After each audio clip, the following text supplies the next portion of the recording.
For those of us that have fitness wearables, like for example, I have this Oura Ring, you might have an Apple Watch, you might have a Whoop band, you might have even a Fitbit or any of the other fitness tracker wearables. They might have a value that says HRV, and that's heart rate variability, right? And that's going to be the space between each of our heartbeats. But what does it mean, and what is the impact that it has on our daily life and handling these stressors? Tune into this week's 5-Minute Friday to learn more about that. Hi, I'm Dr. J, and welcome to 5-Minute Fridays. I have a background of a master's in human performance / applied sports science and a doctorate in sport and performance psychology. This week, we're going to talk about HRV, aka heart rate variability, and why does it matter?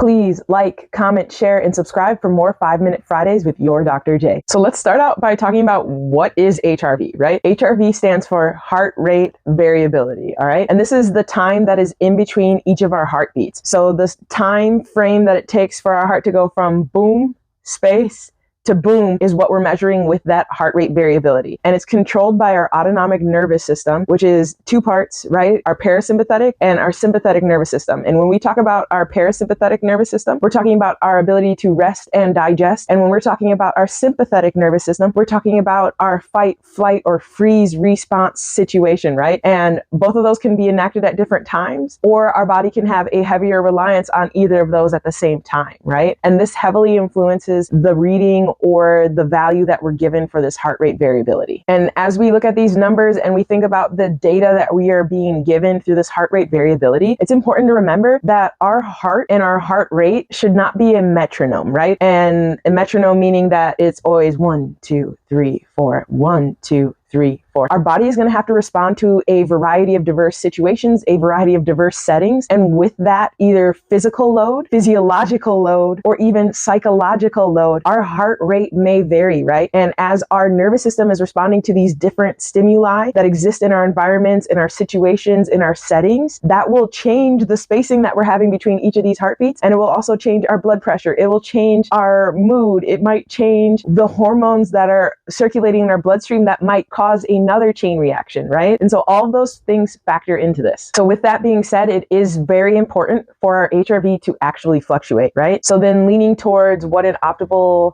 HRV would look like, it's one that allows us to have adaptability in response to different and changing settings, and allow us to be resilient to change so that our body can prevent disease. Our body can prevent these other long-term and chronic health concerns. A higher HRV is not necessarily associated with health, but this does come with the nuance of person to person, the circadian rhythm of each person when you are most awake, what your cycles are like throughout the day. For those of us with uterus, what our hormonal cycle looks like, that can cause fluctuations in our HRV, as well as our sleep, all right, your hydration, all right, your rest. All those pieces matter. So what exactly has an effect on our HRV? From a very mechanical standpoint, when you inhale, it causes the baroreceptors, which are pressure sensors in the wall of our main arteries, to respond and increase the pressure, which increases our heart rate. And when we exhale, those baroreceptors release, or they lessen their pressure reception, and this allows us to lower our heart rate. So within each breath, we're actually having this inhalation heart rate increase and exhalation heart rate